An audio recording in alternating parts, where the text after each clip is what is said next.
How do you merge cells in Excel and Google Sheets? I'm Kyle with Technology Advice, and I'll show you how to merge those. Come on over. So to start, select the cells that you want to merge. Now find the Merge Cells button. By default, it's in the hotbar at the top of your screen. It looks like this for Google Sheets and this for Excel.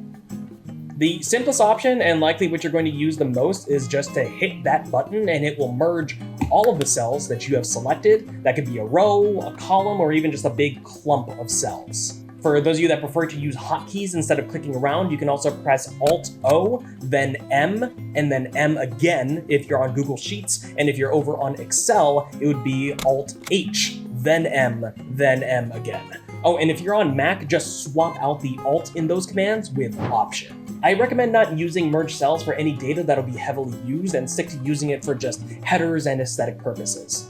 If you notice, the Merge Cells button has a little drop-down arrow to the right of it. If you click on that, you can see a handful more options for some specialized tasks.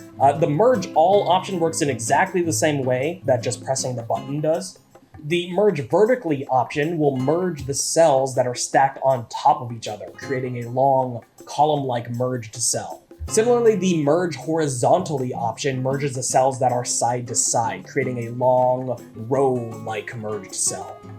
The last option is only applicable if you are selecting a previously merged cell, and it allows you to unmerge them. Keep in mind you cannot unmerge or split a single cell. Think of a cell like a 1x1 Lego block. You can merge multiples of those together, but you can't break it down smaller. Check out my XLOOKUP video for another fun tutorial on VLOOKUP's cooler cousin, and swing on by TechnologyAdvice.com for more info and other tech goodies. Thanks for watching. I'm Kyle, this is Technology Advice, and I'll see you next time. Bye!